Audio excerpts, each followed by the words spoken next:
Happy Mother's Day, everybody. This is Ryan Darrow Manufacturing, and we're here to give an update on a bunch of things. Number one is the crankshafts, these guys here.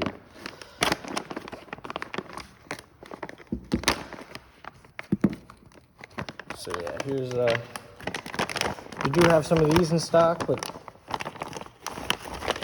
we're gonna get all the sizes in stock. Here we go. Here's a 46 millimeter balanced, and that goes along with, when you get a crank, you get that, you get two of these weights. These weights both right on. It's a snug fit. Each side has 10 M4, but I think M4 by 14 bolts. You get in this bag here, and then you get a segment of what is that, 530 seconds by 530 seconds? Oh no, it's 330 seconds by 330 seconds keyway. Yep, 330 seconds. There should be a little cut line on it. You gotta cut it and get it so it fits in this little keyways on both sides.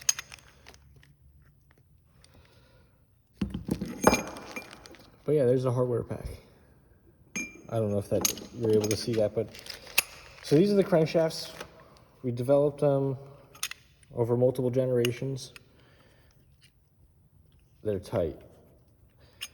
With these weights, you can selectively fill all or some of these holes, and then when they bolt on, they get held in place. You know, it seals the chambers for the most part. And you can tune the balance factor. You know, basically, you want to take away weight or add weight here to counter the weight of the piston going up and down. And nobody can tell you exactly what the right answer or what balance factor is perfect. So for that reason, we have the ability to try things and tune things. Besides balance factor, you have rotational mass, rotational inertia. I don't know the correct engineering term for how to say it, but basically it's, you know, the heavier these rings are and the more weight inside them, it changes something. It's just another way to tune the engine. I like running them heavy. I think there's a lot of benefits to it. It definitely runs smoother at low RPM. Yeah, and I like to run, personally, I run a little bit above 50% balance factor, but that might not be the best answer. So yeah, you're welcome to try things. They come, if you do nothing, they typically run on the lower side as far as balance factors goes. So in general, you want to add balance factor, which means like adding weights on the bottom side of the crank. And whatever you do to one of these, you want to do the other side. You want to run the crank symmetrical. Now, if you have an old generation case, these are a new development, these weights, and actually they were made out of the material used to make the cranks. I took a groove tool this direction and this direction and popped this off. So if you have a case that doesn't have the extra room, just don't bolt these on. Keep these, you know, to the side. And the old RDM engines didn't have these bolt-on weights, and in the cases, they didn't have the room for them either. So these cranks are still usable on the old generation, is the point we're making. They only take the KTM 50 magnet, but I think this connection is a lot stronger, this taper connection. More importantly, at high RPM, it keeps the magnet nice and centered, and everything needs to be balanced for high RPM. So yeah, that's the crank. Every crank, we straighten it within 1/1000th of an inch on each end. Took a lot of muscle memory, a lot of training and experience, and we got pretty good at it. So the crankshaft delivery, I was shocked the 27th of last month to find that the rods are held up for another 45 days. So that was a big bummer. And I need to communicate with people about that. And so another thing I told people, I do have some rods. I have a handful of rods, mostly from being able to pull out other shavings. And once I got the news that the rods are going to be held up for, you know, to do all the orders, there's many orders held up, I decided to run more aluminum pieces. Because when I run one type of metal, I got to switch over from one type to the other. So I just ran all the aluminum parts I could, and now I completely filled up my chip in, and now I can switch over to metal, to steel as the new metal type, and you don't want to mix shavings together. So next I got to change the vices. That's why this one's getting out of there. I'm cleaning up. I got to put in the bigger vise to use these guys here for the weights. I got to do the drilling and counterboard, and these little pins, locate them. And then this will clean up, and actually it does the cranks. It's all dirty with the aluminum. So that's all getting set up, and we're gonna run the cranks. Here are all the blanks.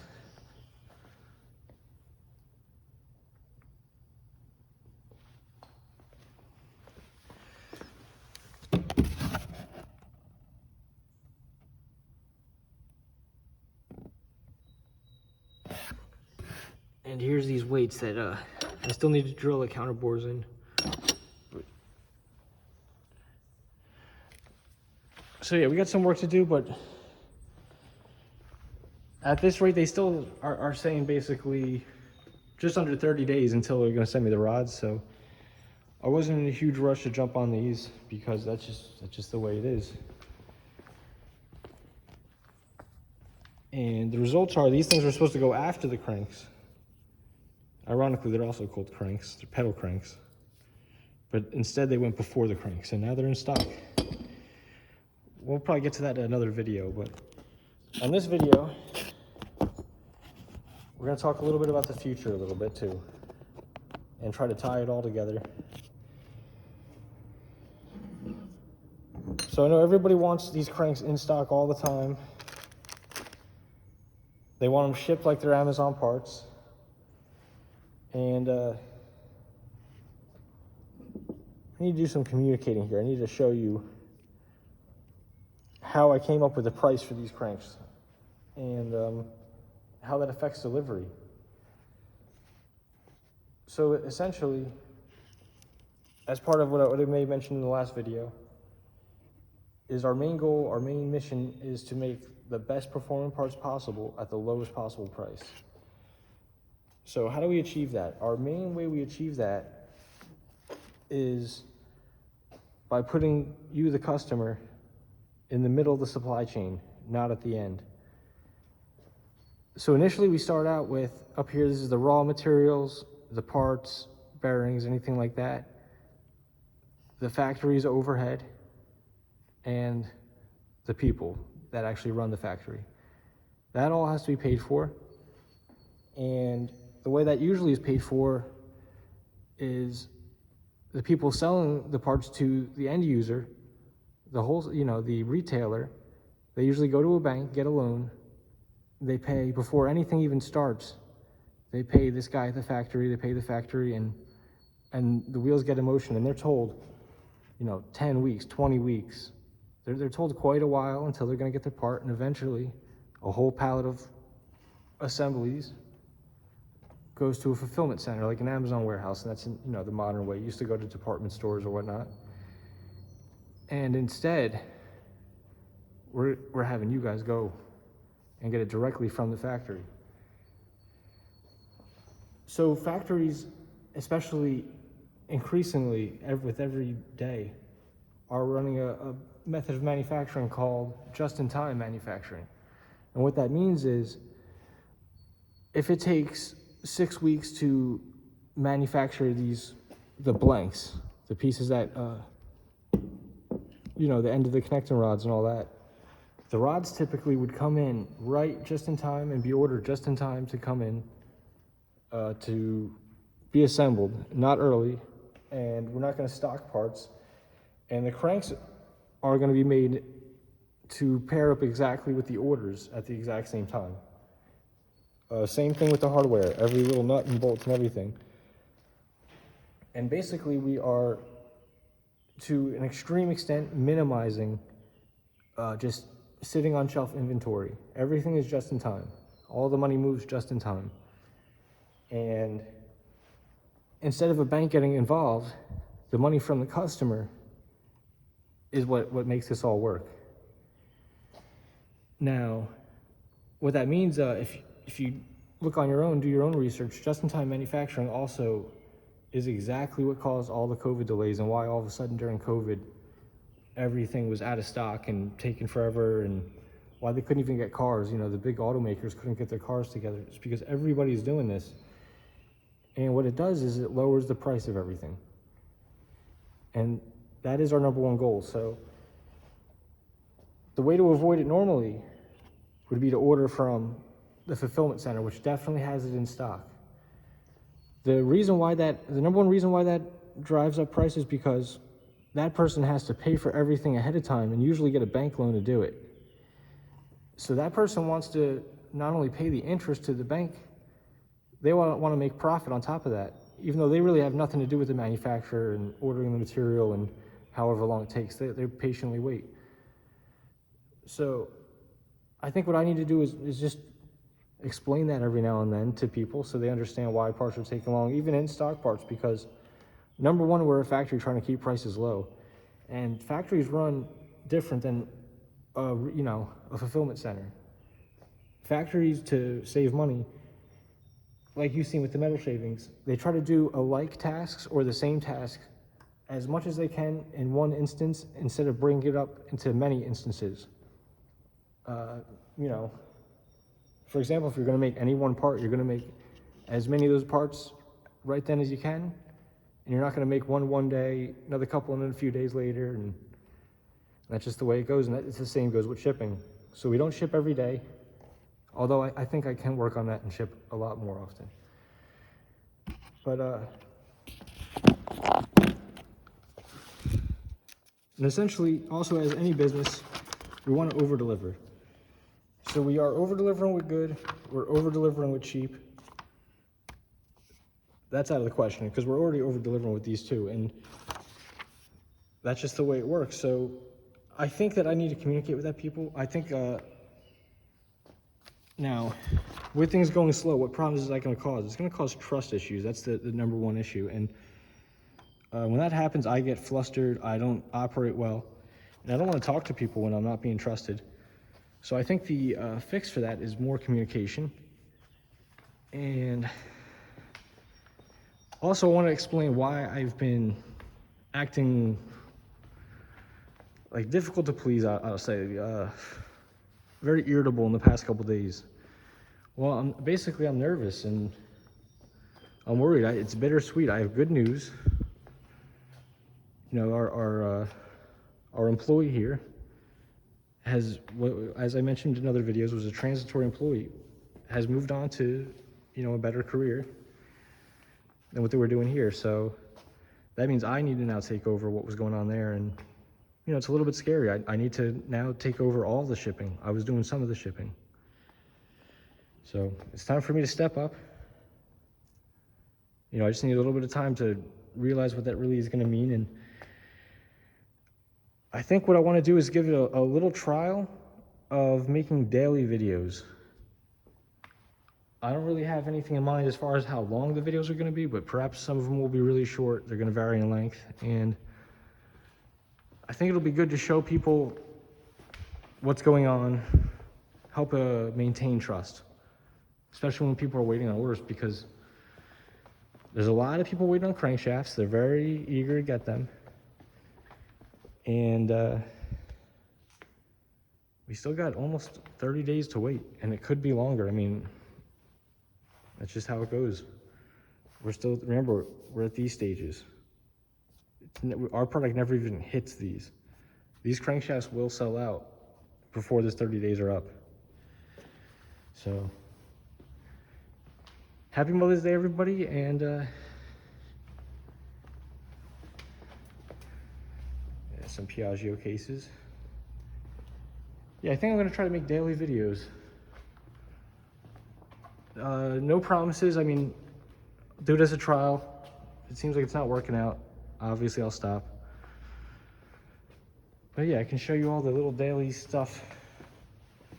I gotta clean up this oil leak back here. It's non-stop. And I might have to make some difficult decisions. So yeah, about that difficult decisions, you know, and why the pre-sales are necessary and how it keeps prices down.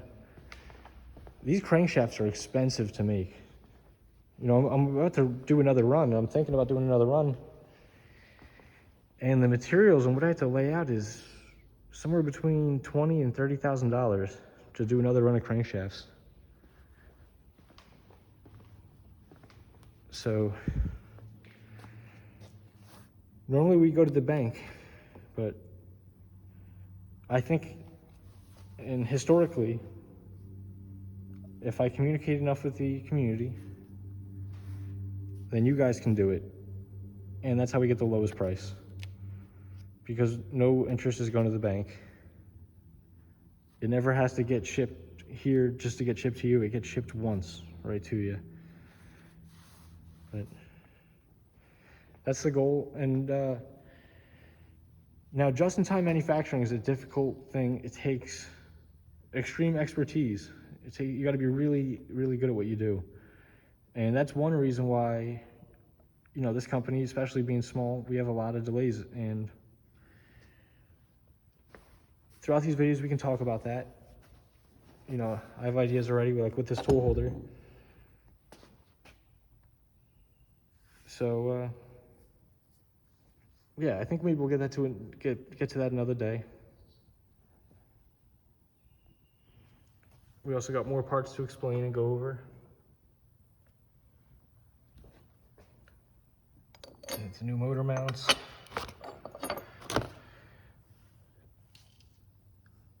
Kit for drill fixture for drilling your own pins for pinning heads. So many different things going on. Piaggio spacer. These pole start kits.